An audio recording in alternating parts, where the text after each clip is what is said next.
The wedding dress weighed 40 pounds, silk, seed pearls, and the crushing expectation of a loveless marriage. When the carriage door clicked shut, it wasn't freedom she smelled, but damp leather, cloves, and expensive cigars. She was miles from the altar, trapped in a stranger's dark, rolling velvet tomb. The whalebone stays of Beatrix's corset were meticulously designed to simulate the posture of a marble statue, which meant that, lying curled on the floorboards of a moving carriage, felt akin to being slowly folded in half by a medieval torture device. Every jolt of the wooden wheels against the rutted country road drove a rigid seam of bone directly into her lowest rib. She tasted copper at the back of her throat. She swallowed it down, squeezing her eyes shut in the pitch blackness beneath the heavy bearskin rug. She hadn't planned this. There was no grand, sweeping moment of rebellion. There had only been the anteroom at her father's estate, smelling of wilting lilies and floor wax. There had only been the muffled sound of her groom, Lord Thomas, speaking to his solicitor in the adjacent library. His voice had been terribly bored as he discussed the timber rights that came with her dowry.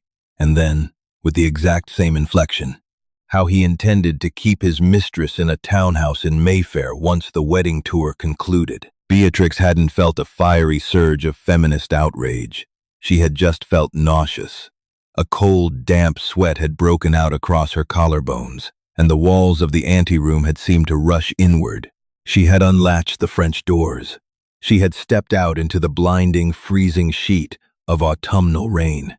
Now, 3 hours later, the reality of her impulsive flight was setting in.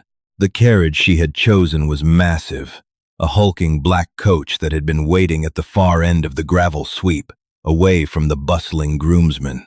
The crest on the door had been obscured by mud, but the door had been unlatched, the interior dark. She had thrown herself inside, dragging her sodden 20 yards of ivory Duchess satin with her, and dove for the deep footwell between the facing velvet seats. She had just managed to pull the discarded furs over her shivering body when the carriage door had opened. A man had climbed in. He had not spoken. He had simply slammed the door shut, banged his cane twice on the roof, and the carriage had lurched into motion. Since then, Beatrix had not moved a single muscle. Her right leg, pinned beneath the bulk of her wet skirts, had entirely lost sensation an hour ago. The air down here was thick, suffocatingly hot beneath the fur, reeking of dust, boot polish, and the faint, sharp tang of rain-soaked wool. The man sitting just inches above her head smelled of bergamot and cloves. Occasionally, he shifted his weight. Every time his polished leather boot brushed the edge of the bearskin rug, Beatrix's heart slammed against her bruised ribs so violently she was certain he could hear it. "What am I doing?" The thought looped in her mind, useless and frantic. I am a stowaway. I am a thief. I am a ruined woman. The rain lashed against the carriage windows, a frantic, aggressive drumming that matched her pulse. She was freezing and burning at once. The heavy satin of her gown, soaked from the knees down in muddy gravel water, was now clinging to her calves like an icy shroud. The seed pearls embroidered along the bodice were leaving tiny, hard indentations in her flesh. She tried to take a shallow breath through her nose. Dust from the underside of the rug flooded her nostrils. A horrible, prickling sensation built at the bridge of her nose. A sneeze. She clamped a dirty hand over her own mouth, biting down on her knuckles until the skin broke. The urge retreated, leaving her dizzy and gasping softly into the stifling dark. Above her, the man sighed. It was a low, rough sound, scraping with exhaustion. The sound of a match striking suddenly cut through the rumble of the wheels. A sharp hiss, the flare of sulfur, and then the rich, heady smoke of a cigar began to fill the small cabin. Beatrix closed her eyes tighter, the tears she had refused to shed at the altar finally slipping down her temples, mixing with the grime on her cheeks. She was going to die here. She was going to die on the floor of a stranger's carriage, choked by cigar smoke and crushed by her own wedding dress. And her father would only be angry that she hadn't left a forwarding address for the dowry. The carriage hit a massive pothole, The entire chassis dropped with a violent, spine-rattling crack. Beatrix was thrown upward, her shoulders slamming hard into the wooden base of the seat. She couldn't stop it. A sharp, pathetic gasp tore from her throat. Above her, the man went perfectly, terrifyingly still. The carriage continued to roll. The rain continued to fall. But inside the cabin, the air pressure seemed to drop to zero. The shifting of his boots stopped. The glowing cherry of the cigar ceased its rhythmic brightening. Beatrix lay paralyzed, her knuckles white, as she gripped the underside of the heavy rug. She waited for him to shout. She waited for him to bang his cane on the roof and order the driver to halt. Instead, a slow, deliberate movement. The edge of the bearskin rug was suddenly gripped by a large, gloved hand. In one sharp, brutal motion, it was ripped away. The sudden influx of cold air hit Beatrix like a physical blow. She scrambled backward, a blind, panicked animal instinct, but there was nowhere to go. Her back hit the opposite seat base. A small brass traveling lantern had been unblinded, casting a harsh, oscillating yellow glow across the interior. Arthur, Duke of Penrith, sat slouched in the corner of the velvet squabs, a cigar clamped between his teeth, holding the lantern out by its ring. He did not look frightened. He did not look shocked. He looked profoundly, existentially, irritated. Beatrix stared up at him, her chest heaving against the rigid confines of her bodice. She knew what she must look like, a swamp creature wrapped in ruined white silk. Her dark hair, painstakingly curled and pinned by 3 maids that morning, had collapsed into a tangled, muddy rat's nest. There was a smear of dirt across her chin, and her lips were blue with cold. Arthur stared down at her. He was not a conventionally handsome man. His features were too sharp, his jaw too rigid, his dark eyes shadowed by an exhaustion that seemed carved into his skull. He was in his early 30s, dressed in immaculate, severe black mourning clothes that somehow made the sheer size of him more intimidating. He took the cigar from his mouth. He looked at the muddy, wet, satin bleeding brown water onto his pristine burgundy floorboards. He looked at her white knuckles. He looked at her wild, bloodshot eyes. "I suppose," Arthur said, his voice a low, gravelly drawl that barely carried over the rain. "It was too much to hope you were merely a very large, incredibly damp dog." Beatrix's jaw worked, but her teeth were chattering so violently she couldn't form a word. A tremor racked her entire body. Arthur sighed, the sound entirely devoid of pity. It was the sigh of a man who had expected his day to be terrible and was annoyed to be proven right. He reached up, tapped his cane sharply twice against the roof, and the carriage immediately began to slow, the horses groaning as they fought the muddy road. "No," Beatrix croaked, the word tearing out of her throat like sandpaper. She lunged forward, her muddy, ruined gloves grabbing the knee of his immaculately tailored wool trousers. "No, please, please, don't stop." Arthur looked down at her hands on his knee. He didn't pull away, but the drop in his temperature was palpable. "Remove your hands, madam, before you soil the fabric any further." Beatrix snatched her hands back, shrinking against the floorboards. The carriage rolled to a heavy, squelching halt. "Who are you?" he demanded. There was no gentle chivalry.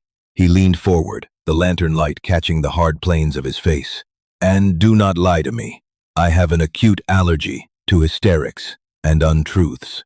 Why are you bleeding on my floor?" Beatrix blinked, confused, then looked down. The friction of the floorboards had rubbed the skin off her knuckles. A slow trickle of blood was mixing with the mud on her gloves. I am Beatrix," she stammered, the cold finally leaching the adrenaline from her blood. "Beatrix. Well, just Beatrix." "A runaway bride," Arthur observed, his dark eyes scanning the ridiculous, waterlogged excess of her bodice. "How horribly cliché. Tell me, Beatrix, did you suddenly realize you loved the stable boy? Or did the groom simply possess a weak chin?" The sheer contempt in his voice acted like a slap. The shivering stopped for a fraction of a second. replaced by a sudden, hot spike of shame and anger. "He was negotiating my dowry," she snapped, her voice trembling but finding its footing. "He was calculating how to afford his mistress. He spoke of me as if I were a parcel of livestock." "Welcome to the aristocracy," Arthur said dryly. "If every woman in England who felt like livestock hid in a stranger's carriage, the transport system would collapse." He reached for the door handle. "My driver will take you to the nearest magistrate or inn. You are not my problem." "Wait." She scrambled up to her knees, the movement sending a screaming cramp through her deadened leg. She gasped, falling heavily against his velvet seat. Arthur recoiled, a flash of genuine anger in his eyes, as a massive smear of mud transferred from her skirt to the pristine burgundy upholstery. "God above, woman, you are a walking disaster. If you leave me at an inn, he will find me," she said, ignoring the mud, ignoring the pain. She looked up at him, stripping away any pretense of pride. She didn't try to look beautiful or tragic. She just looked at him with the raw, ugly desperation of someone who had entirely run out of options. "Lord Thomas is a cruel man. He isn't angry that I left him. He will be angry that I embarrassed him. If you throw me out, he will find me by morning, and he will make me pay for the embarrassment every day for the rest of my life." Arthur froze, his hand on the brass handle. He stared at her.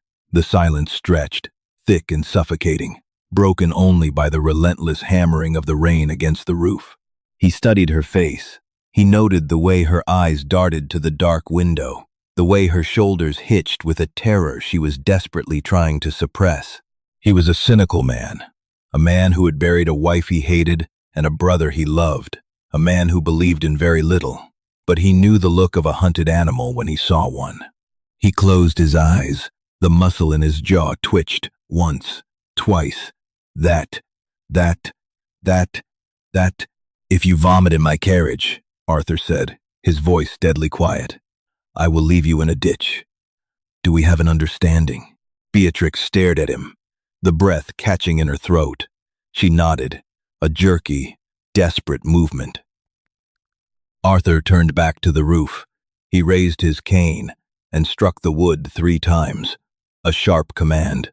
"Outside," the driver shouted. The whip cracked, and the heavy carriage groaned as it surged forward once more, plunging deeper into the dark, rain-swept countryside.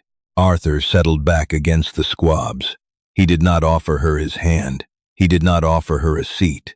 He simply picked up his cigar, took a long draw, and stared out the black window. "You may take the opposite seat," he said coldly.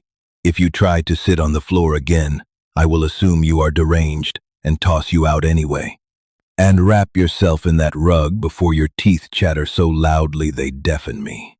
Beatrix didn't hesitate. She dragged her heavy, sodden body up from the floorboards, collapsing onto the velvet seat opposite him. She pulled the dusty, smelling bearskin rug tightly around her shoulders, shivering so violently her jaw ached. They sat in silence, 2 strangers, miles from where they were supposed to be, hurtling toward a destination she didn't even know, trapped together in the vibrating, cold, velvet dark. Time lost its shape inside the swaying dark of the cabin. There were only the repetitive, jarring thuds of the carriage wheels, the relentless drumming of the rain, and the harsh rhythm of Beatrix's own ragged breathing. The brass lantern sputtered and died somewhere around what she guessed was 3 in the morning, plunging them into absolute blackness. The loss of light was somehow worse. It magnified the physical reality of her body. The freezing mud had dried into a stiff, abrasive crust against her shins. The whalebone corset, having absorbed the dampness of the air and her own cold sweat, felt as though it were shrinking. Every intake of breath required a conscious, agonizing effort against the rigid steel busk pressing into her sternum. Arthur had not spoken a word in hours. The only proof he was still there was the faint, rhythmic glow of a second cigar he had lit, a floating red ember in the pitch black, and the sharp scent of tobacco, masking the smell of wet dog emanating from the bearskin rug. Beatrix shifted, trying to relieve the pressure on her ribs. A sharp gasp escaped her teeth.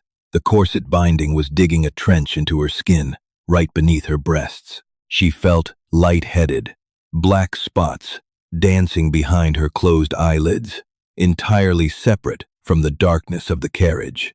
"Stop writhing." Arthur's voice cut through the dark, gravelly and flat. "You are making the floorboards vibrate." "I am struggling," Beatrix managed, her voice a thin, reedy whisper. She didn't want to complain. She knew her presence here hung on a knife edge of his tolerance. But she physically could not pull enough air into her lungs. The dress, the water, it weighs too much. The stays. The red ember of the cigar flared, then arched downward as he presumably tossed it into an ashtray. A moment later, the sharp metallic snap of a silver flask being unstoppered broke the silence. "Here," Arthur commanded. A heavy shadow leaned toward her. His knuckles brushed her icy cheek in the dark, the leather of his gloves rough and smelling faintly of horse sweat. Beatrix blindly grasped the flask. The metal was warm from his inner pocket. She brought it to her lips and tipped it back.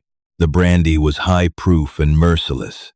It hit the back of her throat like a lit match, burning a blazing trail down her esophagus. She choked, a harsh, ugly hacking sound, dropping the flask onto her lap. "Good God," Arthur muttered in the dark. He leaned forward, retrieving the flask by feel, his fingers grazing her knee. "It is brandy, not arsenic. Drink it properly." "It burns," she wheezed, her eyes watering profusely. "That is the point. It will stop your teeth from vibrating out of your skull." He paused, the silence stretched, heavy, with a strange, reluctant assessment. "You said the stays are restricting you." "Yes." She dragged a hand across her face, smearing more dirt into her pores. "My maid laced them for the aisle, to make me look like a proper porcelain doll. They are cutting into my ribs." Arthur sighed. It was the same long, exhausted sigh from earlier. He reached into his coat. A sharp click times echoed in the small space. "Hold out your hand." Beatrix hesitated, then extended a trembling hand into the void between the seats. Cold, heavy steel was pressed into her palm. A folding pocket knife. The blade was open, the edge unnervingly sharp against her calloused thumb. "I am not a lady's maid," Arthur said, his tone entirely devoid of gallantry. "And I am not touching you. If you want to breathe, cut the laces yourself. Do not sever an artery. I refuse to bleed to death by proxy." Beatrix grasped the bone handle. She didn't expect him to help, and strangely, his refusal was a comfort. It was honest.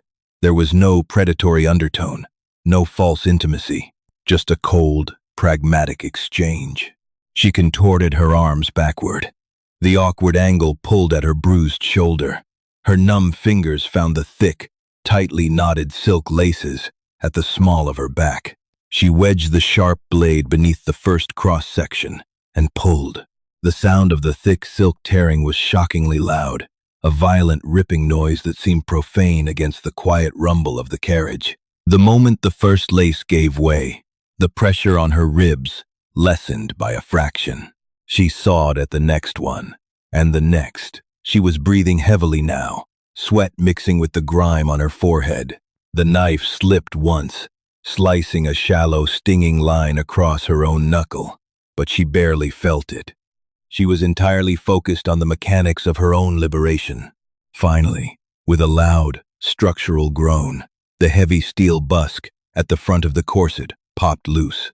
The rigid structure collapsed outward. Beatrix dropped the knife onto the velvet seat and sucked in a massive, ragged lungful of air.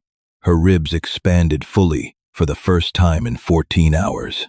It hurt terribly. The blood rushing back into the compressed tissue felt like 1,000 needles, but she didn't care. She slumped forward, resting her forehead against her muddy knees, shivering violently as the cold air hit her newly exposed, damp chemise, but breathing. Actually, breathing. Across from her, Arthur remained perfectly still. He listened to the frantic, gulping sounds she made in the dark. He had expected her to weep. He had expected her to beg him for assistance, to act the helpless, ruined debutante. Instead, she had taken a blade to her own wedding clothes in pitch darkness, fighting like a cornered badger. "Pass the knife back," he said quietly. Beatrix fumbled blindly, found the heavy handle, and held it out. His large hand engulfed hers for a brief second to take it. "Try to sleep," Arthur told her, the harshness in his voice dialed back a fraction of an inch. "We have another 4 hours. Where are we going?" she asked. It was the first time she had dared to ask. "North," he replied, already turning away. "To the edge of the map, or at least the edge of anything you have ever known." The carriage finally ground to a halt as the first gray, watery light of dawn bled through the rain-streaked glass. Beatrix awoke with a violent start. Her neck was agonizingly stiff. Her muscles, locked from sleeping, curled under the bearskin rug. Her mouth tasted of old copper and stale brandy. She sat up, pushing the heavy fur aside. The world outside the window was entirely colorless. Rolling, jagged moors stretched out in every direction, a brutal expanse of dead heather and black rock, swallowed by a thick, clinging fog. The relentless rain had reduced to a heavy, freezing mist. Arthur was already awake, or perhaps he had never slept. He was looking out the window, his profile sharp and rigid against the bleak morning light. The shadows beneath his eyes looked like bruises. "Where are we?" she rasped. "Yorkshire," he said, not looking at her. "My estate, or rather, a pile of rocks I inherited that masquerades as an estate." He unlatched the carriage door and pushed it open. The smell of the moors flooded the cabin, peat, wet earth, and a sharp, biting cold that smelled faintly of salt from a distant sea. Arthur stepped out into the mud. He did not offer his hand. He simply turned back and looked at her. In the gray daylight, the reality of Beatrix's appearance was undeniable. The Duchess satin, which had cost more than a working man earned in a decade, was a butchered, brown ruin. The bodice hung open, revealing the damp, crumpled linen of her chemise. Her hair was a wild, matted halo around a pale face, smeared with dirt and dried blood from her lip. She looked entirely unhinged. She felt it, too. She gripped the brass handle and pulled herself to her feet. Her legs, completely numb from the cold and the cramped space, refused to bear her weight. The moment her booted foot hit the iron carriage step, her knee buckled. She pitched forward, a heavy, dead weight of wet fabric and exhausted flesh, falling straight toward the muddy gravel. Arthur didn't think. His body just reacted. He lunged forward, catching her firmly by the upper arms. The impact jarred them both. His grip was entirely lacking in gentleness. His fingers dug painfully into her biceps, arresting her fall with brutal efficiency. Beatrix gasped, her face suddenly inches from his chest. The smell of bergamot and cigar smoke was overwhelming. She could feel the hard, unforgiving lines of his body beneath his wool coat. He didn't pull her into an embrace. He simply held her there, suspended, until she found her footing. "Stand up," he ordered, his voice tight. Beatrix scrambled backward, her boots finding purchase in the sucking mud. She stepped away from him, her breath frosting in the freezing air. She looked up at the house. It was not a grand manor. It was a severe, blocky fortress, built of dark, rough-hewn stone, sitting aggressively on the edge of a cliff. There were no manicured gardens, no sweeping drives, just wind, rock, and isolation. "It is ugly," she whispered, the words slipping out before she could stop them. Arthur looked at the house. A dark, complicated emotion flickered across his face. Grief, resentment, and a strange, bitter pride. "Yes," Arthur agreed flatly. "It is. There is no society here. There are no neighbors. The housekeeper is half blind, and the roof leaks in the east wing." If Lord Thomas comes looking for you here, he will break an axle trying to cross the moors, and if he makes it on foot, I will personally throw him off the cliff." He turned his dark eyes back to her. They were assessing, cold, but lacking the outright contempt from the night before. "This is not a sanctuary for runaway brides," he told her, his voice cutting through the whistling wind. "I came here to be left alone. You may stay until you figure out what to do with your ruined life, but do not expect me to entertain you, and do not expect me to save you." Beatrix looked at the harsh, uncompromising man in his black mourning clothes. She looked at the bleak, isolated, stone fortress. It was a prison of a different sort. But as the freezing wind whipped her tangled hair across her face, she realized one vital, profound difference. She hadn't been locked in. She had chosen to walk through the door. Beatrix pulled the shredded, muddy ruin of her satin skirts out of the muck. She lifted her chin, meeting his dark, exhausted gaze without flinching. "I don't need you to save me, Your Grace," Beatrix said, her voice raw but finally, entirely steady. "Just point me to the kitchen. I want a cup of hot tea." A heavy silence fell between them, filled only by the howl of the moorland wind. Then, very slowly, the rigid line of Arthur's jaw softened. It wasn't a smile. It was nowhere close to a smile. But it was a truce. He turned on his heel, his cane sinking into the mud, and began walking toward the heavy oak doors of the fortress. "Try to keep up, Beatrix," he called over his shoulder. "I despise repeating myself." She watched his broad back for a single second, the freezing rain settling on her bare shoulders. Then, clutching her ruined dress, she followed him into the dark. Beatrix and Arthur's harsh, unromantic arrival at the moorland estate is just the beginning of a much deeper, messier story. Will their cynical truce survive the isolated reality of the stone fortress? Or will the ghosts of their pasts tear them apart before Lord Thomas even tries?